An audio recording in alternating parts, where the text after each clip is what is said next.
उस्मानाबादमध्ये 3 जण बुडाले आहेत। नळदुर्गच्या भुईकोट किल्ल्यामध्ये बोटिंग करत असताना हे 3 जण बुडाल्याची माहिती मिळते। 8 जणांपैकी 3 जणांचा बोरी नदीच्या पात्रात मृत्यू झाल्याचं कळतंय। मृतांमध्ये 7 ते 8 वयोगटातील मुलांचा समावेश आहे। बोटिंग करत असताना हा प्रकार घडलाय आणि बोटिंग करत असताना ही बोट पाण्यात बुडाली आहे आणि या 3 जणांचा दुर्दैवी मृत्यू झाल्याची घटना घडली आहे। याविषयी अधिक माहिती देण्यासाठी आपले प्रतिनिधी लखन अदाटे आपल्या सोबत आहेत। लखन, साधारण काय घडले, काय घटना त्या ठिकाणी घडली आहे, काय सांगाल?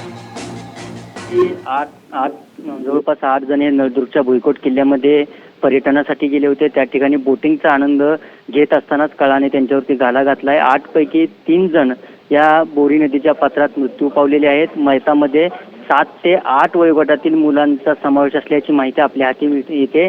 नळदुर्ग बोट दुर्घटनेमध्ये यापैकी 8 पैकी 5 जणांना वाचवण्यात यश मिळालेलं आहे आणि 2 लहान मुलांचे मृतदेह देखील सध्या सापडलेले आहेत। मात्र तिसरा मृतदेह शोधण्याचं काम सध्या सुरू आहे।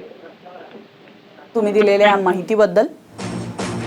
उस्मानाबादमध्ये 3 जण बुडाल्याची घटना आपण पाहतोय। नळदुर्गच्या भुईकोट किल्ल्यामध्ये ही घटना घडली आहे। एकूण 8 जण या बोटीमध्ये होते आणि ज्या वेळेला बोटिंग सुरू होती त्यावेळेला ही बोट उलटली आहे आणि यात 8 जणांपैकी 3 जणांचा दुर्दैवी मृत्यू झाल्याची घटना घडली आहे। या क्षणाची सर्वात मोठी ब्रेकिंग बातमी आपण पाहत आहोत। उस्मानाबाद येथील ही घटना आहे।